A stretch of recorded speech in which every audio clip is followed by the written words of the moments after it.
Okay, very nice to have a chat with you, Daniel. So quickly introduce myself. My name is Michael, and I'm a managing director of 3C AGI. So my background, I started with an investment banking career for more than a decade. And very luckily, I get the chance to get into the world of AI. Back then, 7 years ago, I joined basically the Asia biggest AI unicorn back then. It's called SenseTime.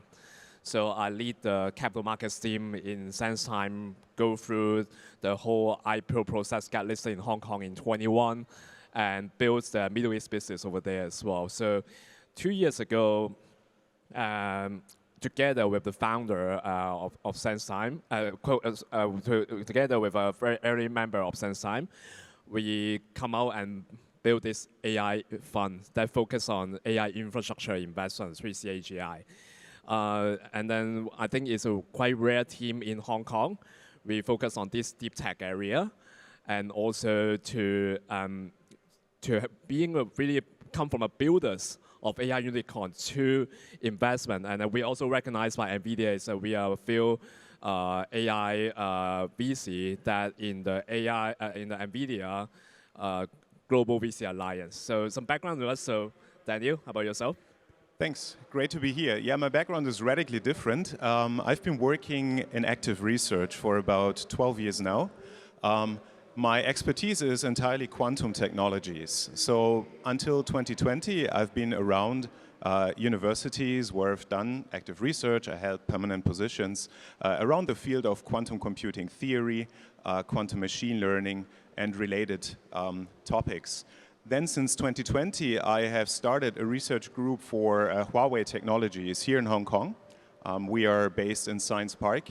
And also there, we've been focusing partially on quantum, partially on what quantum can enable today in the scope of high-performance computing and also high-performance optimization. Yes. So today's our topic is about AI computer. I also want to elaborate a bit further on especially why I'm looking at AI infrastructure to begin with. Actually, you know how we are developing AI at the moment, and actually, this year is a pretty pivot point.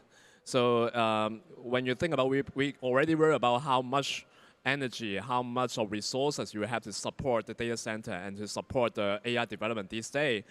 And this year, you start to see not only the big guys like OpenAI, Anthropic, etc., building a data center, but all of us, like 8 billion people in the world, are using more and more AI. It's a time that the inference of compute is getting more than the training of compute. So we're getting a phase that we call, we come to a stage as really AI 2.0, and then, so now we're using AI more and more. And what we're foreseeing in the next 5 years, what could be, it's not just human using AI. It's going to be AI using AI. You see this agent being developed and all these kind of things. It's now getting to the phrase that we can name this as you have a Web3 today, but that's an AI 3.0 in the future as well. So how can we build enough infrastructure to support this sort of compute demand? And actually, think about today, everyone using NVIDIA GPU system whatsoever, very powerful, do a lot of training. But you think about using inference, you need something that really fast and really efficient. GPU may not be the most optimal solutions.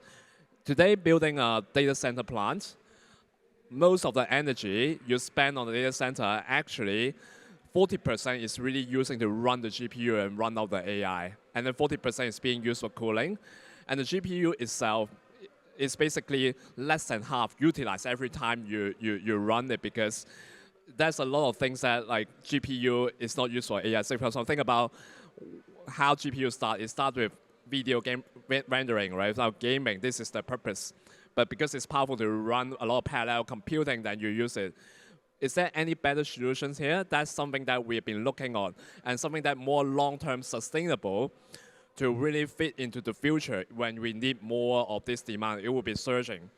So for our fund, we go back to more first principle approach. We take a look at the picks and shovel, and there's some area that we're looking at. First of all, any alternative hardware to resolve this problem. So other than GPU, there's some good AI ASIC company that really build up for running fast AI or even specifically for running fast inference. And okay, is there any different way that we can train our model other than okay a lot of steps or complicated transformer structure? Is there easier way? Is there something to see the DeepSeek guy have done that, but is there any easier way to do that to make training faster, take up less energy? Third thing we think about is how do you build a data center? Other than the cooling, other than networking, all these other things, what is the next generation of data center to fulfill this requirement? And lastly, we also think more upstream. So meaning that what sort of power is powering this data center, right? We are looking in, actually looking into a nuclear fusion project, very promising one recently as well. So all in all, these are our themes that are around the AI infrastructure, and we make a few, I would say, pretty successful case that we've done as well. Say, for example, AI ASIC company called Cerebras System and also Groq, basically the most two promising AI ASIC these days have been up and running, a lot of adoption. And since we invest 2 years ago, basically that's a fourfold of return already. And these chips itself, it comes to a stage of the world of inference is performed 50 times faster than GPU. And then other than what we have on the ground right now, have you ever think of, can we do something differently? So we have a lot of restriction on the ground, the build data center, and then we have limited resource of the energy, we have to spend up cooling. Can we do it in space? We're actually incubating a company that building data center in space in the next 5 years' time. And actually, other than just electro, right, anything that we can run data smarter and run it faster, and then maybe even have some insights of human. And we are incubating a project, or basically a startup, to grow human neurons in the laboratory and use that to become a CPU of AI compute. I will introduce a bit more, but because these are what we think about the next revolution of AI compute. And actually, I want to bring up an interesting area as well, quantum. And today we have Daniel over here to talk about more about quantum, right? We see Google, Microsoft, we see Amazon bring up their AI chips just like late of last year, all of a sudden in 3 months' time, they bring up all this new release. There's a debate how far is it going to real life application, right? Is it 10 years plus or is it 5 to 10 years? Different people have different view, but I will have the time for Daniel to talk about his view. Where is quantum now and what is the current state? Thanks, yes. Quantum, I think many of you have heard something about it, many of you have read about it online, but I think very few actually understand how to read the information on and how to understand it. So I want to start like at the very first principles of what quantum actually does and why quantum is a thing in the development now of future computing infrastructures. So quantum itself, you can pretty much see it as an alternative computational paradigm where you're using physical systems which are very small, atomic scale, in order to do computation more efficiently. And the reason why I want to go really, really small is actually that at that scale, certain effects, certain quantum effects that you might have heard of, like entanglement, coherence, tunneling, are becoming dominant, which means that you can actually utilize them as a resource for computation. Now, of course, I can speak like for an hour only about these effects, but here I really want to keep it short. I think it's more important why quantum has become a thing. So there are two aspects I would like to mention. The first one is really about the theoretical promise that we have. People in research around quantum over the past, I would say, 30 to 40 years have identified certain regions of application where quantum computing is giving us applications and solutions that are a lot faster than classical conventional solutions. And a lot faster doesn't mean like you are 2x faster or 10x faster. It's really something where people are looking at applications where a classical conventional supercomputer can, in thousands of years, not solve the problem. So we are looking at these fundamentally unsolvable cases where a quantum computer can potentially help. Now, this is all theory. In practice, actually, we are pretty far behind, and I'm going to speak about this in a bit as well. But even if you don't have this theoretical premise, you might ask, is quantum computing in any ways interesting? And this talks a bit more towards future computing architectures that Michael was mentioning before.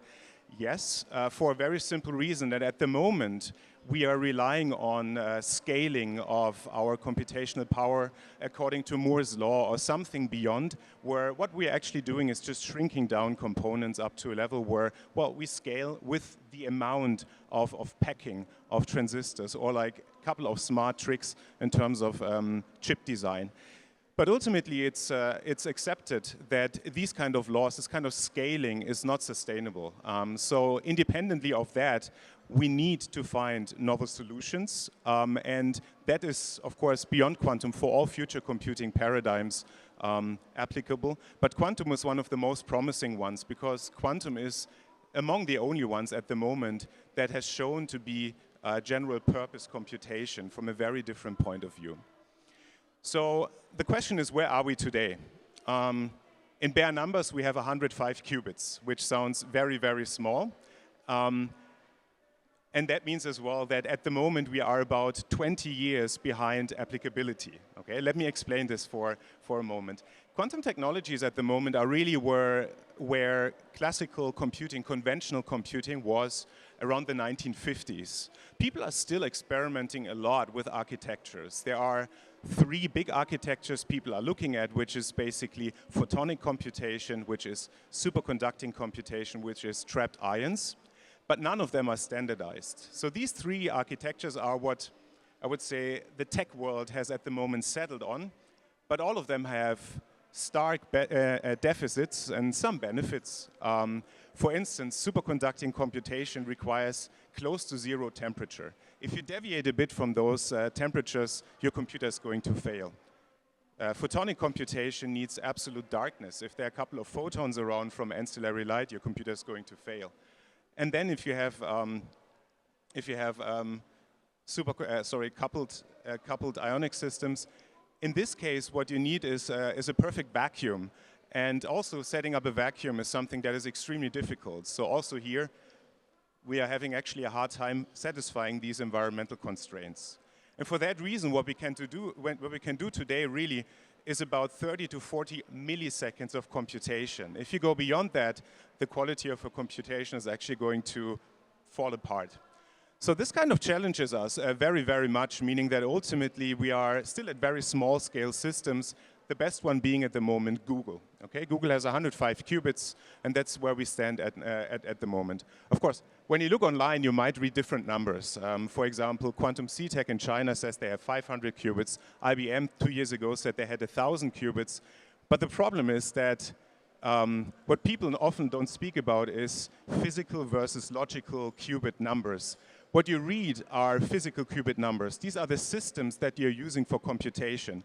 These are not the systems you have at hand actually for doing, for computing things really. You want logical qubits, the flawless, perfect, noiseless qubits that you actually can really use as a resource. And physical qubits are error prone, are faulty, and for that reason don't actually work the way you want. So from that perspective, don't be deceived. The numbers you read online are useless, and you should rather look at something that's called a quantum volume. Quantum volume really classifies how useful a system is. You will see that a 20 qubit system with low noise is more useful than a 1,000 qubit system with a bit higher noise, and there are charts for that, okay? So for that reason, the highest volume at the moment is Google, and that is where we stand. Now, from their perspective, there is a lot of investment globally around, I would say, 20 to 30 billion US dollars to develop quantum infrastructures. That's at the moment mainly within Europe as one cluster, the US, and within China. And political situations, as we all know, has kind of like sparked a bit of more local developments, more investments, and everything is developing fairly fast. However, if we don't have critical breakthroughs, and it doesn't look like it at this point, it's going to take another 15 to 20 years until we actually have usable quantum computation.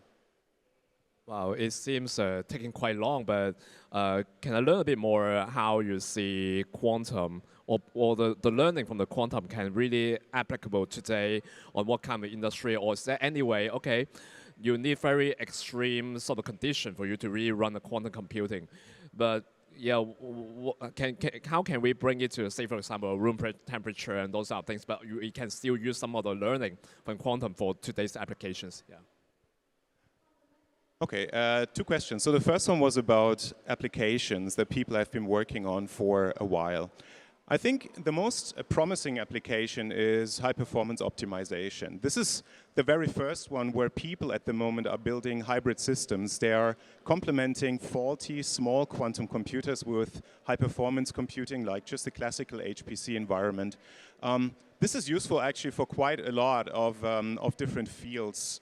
For instance, in finance, where you do derivative pricing, we do portfolio optimization, risk minimization, and so on and so forth. But what people also look at is, for instance, in like infrastructure optimization, for example, traffic routing, and so on and so forth. The second big application area would be quantum simulation. So people want to use quantum computers to simulate quantum systems. This is actually very useful if you want to do systematic drug design. So if you are in the pharmaceutical area, or if you are, for example, around biomedical companies who want to do chemicals. And actually there, like one of the most striking numbers that I have in mind is that at the moment, if you want to produce fertilizer, that's just NH3, it's a very simple molecule. People are using at the moment 1.2% of the entire energy globally per year to produce that. That's a huge amount. However, we know that certain plants can actually produce NH3 like through direct sunlight on their leaves. That's a very low energetic way of doing that, but we couldn't figure out how to do that. So people would like to simulate how molecular docking is actually happening on a quantum computer. And then maybe the third big area would be machine learning and AI, where people look at computing models, how to train networks faster. That would be docking as well towards optimization, where you do certain training methods better, or quantum models for stochastic gradient descent in order to do the same, where we have better models for classification, where we have better models for clustering, and also for data reduction. If you're working on big data, people have pretty powerful quantum algorithms in order to size down the data and kind of look a bit more towards PCAs, principal component analysis, and so on, for image classification, image recognition. And there's a lot behind that, of course, but this is roughly what people have been looking at. And as I mentioned before, optimization is already being used, and the other ones are basically theoretical premises that will become applicable once the hardware is mature. Now, the second question was, how can we make quantum more useful? Because, I mean, there's a huge investment, if you think about it, like 30 billion per year. But currently, we're kind of like stuck in a laboratory, if you want. You have this limitation that just no hardware is mature enough to run any of these algorithms. And in the past, I would say 5 years, there has been a very strong development towards something that we call quantum-inspired or quantum-ready computation. This is something that particularly myself and my team have been working on as one of the first ones globally. And what we can do is basically we can realize certain quantum advantages on HPC that we have today. HPC meaning we have clusters of FPGAs, we have clusters of GPUs. Now, the way we are doing this is basically that you take a bunch of, we take a big quantum system if you want, you model it mathematically, that's perfectly well understood, and then you actually simulate it. And of course, if some of you know actually a bit more about it, you might say that simulating quantum systems is not possible. Otherwise, we wouldn't need the hardware anyways. However, it turns out that if you do the cumulative interaction, not like on a single particle basis, but how a big system interacts and moves like as a whole, then actually you can extract certain very, very important information that you can use for computation today. And indeed, within Huawei, we have more than a dozen of very important applications where we've used quantum-ready computation today for stark product improvements. Just to name a few, we sped up, for example, large language models, DeepSeek in our case, by about 30% end-to-end by incorporating quantum-ready computation in there. We've been looking at traffic routing problems and chip information routing, where we are about 90% faster than the previous state of the art. And we worked in other directions like cloud computing, airflow simulations for cars and so on, where also here we had similar achievements. And that is really a very promising area because you have the synergy of on-chip computation of GPU that is particularly interesting for machine learning, bundled actually with this novel computational paradigm that allows for certain advantages today. Amazing, thank you, Daniel. So obviously, quantum is really a great revolution of compute that we're seeing, and great to see Daniel's work to bring to some sort of today's result as well. I also want to elaborate a bit on some of the future compute that we are seeing. Right, I give a bit of example that when I start my introduction, we have been incubating two very interesting companies. One is called StarCloud in the US, which is really building a space data center. It's not finding space on the land, but really using the space up in the sky. Another company is called Cortical Labs in Australia. They start with a lab in University of Melbourne, but they already growing neurons and then run data and basically have some good commercial results already. So these things sounds really science fiction, but it's really come into life, and we are really happy to backing these scientists and to all this job. For data center in space, it's actually make a lot of sense. Think about it can run on the space. They basically unlimited energy up there. There's solar 24/7. You don't have to worry about where can I find my power. When can the nuclear fusion be ready for us to use, right? So it solved a big problem. Another thing is that it's so cold up there. It's negative 20 to 60 degrees Celsius in the space. So you don't need to cool down your GPU already. You need to just radiate some heat to deep space. So very logical for you to save a lot of power to just for the sake of cooling down the chips or finding the fresh water or doing that job, right? And then it's unlimited space up there. You don't have to worry about the land restriction, find a site, or getting approval from the government to build something for years, right? This is what Stargate's facing right now in the US. They have to find a big piece of land and do a lot of construction. And on the other side, waiting for the energy to be available, right? But once this data center in the space can be built up and running, you solve all these problems. And actually, there's a team in Seattle been doing this job since a couple of years ago. And what they're doing is they build up this container to get basically using nowadays GPU as well, put the GPU cluster in there, and can get it automatically run on the space. But everyone asks about, so is it going to be very costly? So get something that up and running in space. I would say the biggest worry people will have will be the launch cost. But actually, thanks to SpaceX, this cost is actually come down a lot more. And there's also development to make the rockets being reusable, right? So this is another phase of getting the cost even lower. So space tech these days is not just for government purpose anymore. It's for the private market. It's for everyone to develop going forward. And actually, all these things seems okay. Is it far away? No, actually, this company, the company we are working with, like StarCloud, they're going to do the first test launch in November this year, together with SpaceX, sending things up there to do the very first launch, to send a cluster of GPU up there. So look forward to that. That will be super interesting.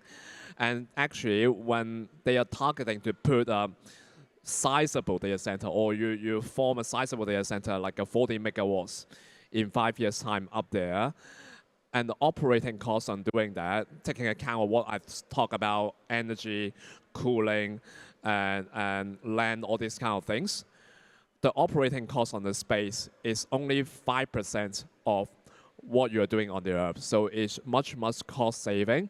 you provide a lot of this compute for the ground, and also you basically can provide cheap compute when we need a lot of inferencing power in the next era of AI. So we are very excited to backing this startup in the US. The other one is the biocomputing company. So Cortical Labs in Australia. What they start with a few years ago, you can see a paper. So basically you're growing, really, they call it a human brain cell. It's actually a neuron. But what you do, you don't need to get the cell out of your brain.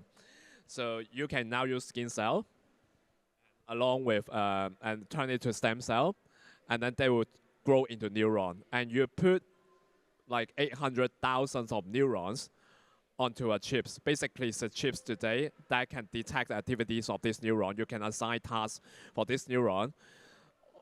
Just 3 years ago, they can use it to play games already, like a simple game like Pong.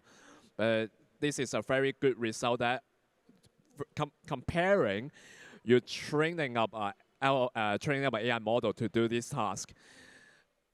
It may be from ground zero at the beginning for those neurons, but in 5 minutes later, they learn much faster than LLM model.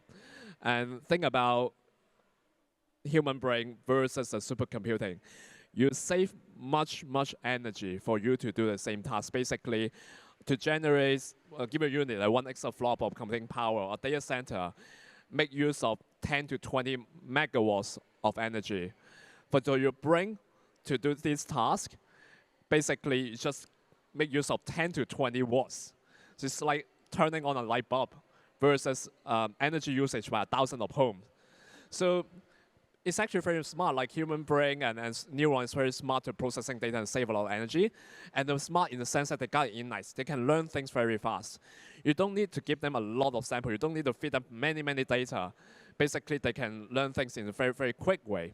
So yeah, this is the way that how these scientists think about taking advantage of the neuron or the biology to combine with today's compute. So how can we make it complementary to today's AI compute? It has to be complementary. They can't stand alone because you think about your brain, you don't have a permanent saving of data, long-term memory. You can't do the parallel compute like a GPU.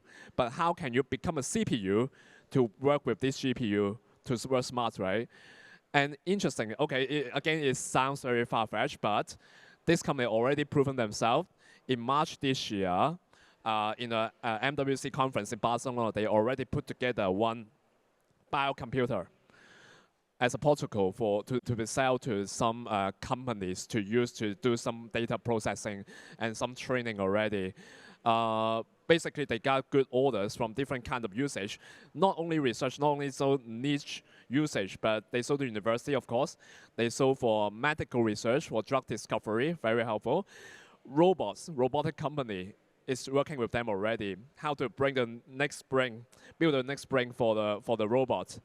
And also, there's some crypto company working with them, buy a few of these of them, how to run the data, the blockchain, the security stuffs with the neurons over there. So it's getting to real. And then actually, with all this sort of development, it's actually comprehensive to resolve the problem that today's LLM, that you may not to do it in the real life, real world interaction, deal with sophisticated data and all these kind of things. So rather than like Neuralink, they put something that into your brain to get data out of it. Why don't we try a reverse Neuralink, right? We grow something outside of that and use that to interact with today's world. So these all pretty fascinating, but also I would say it's a revolution of the new age of the compute. And together with quantum, let's see which come faster. But we're really looking forward to all this happening, and we are in the forefront to support these scientists, invest in incubating this company, and work together with this, I would say, different area in quantum, in space, in biology, and all this is going to be contributing to AI a lot in the future. Thanks. Okay, I think that's it from Great. our side. Thank you so much. Thank you. Everyone give a warm thank you to Michael and Daniel, that was fantastic and really exciting as well to hear what is happening in the future.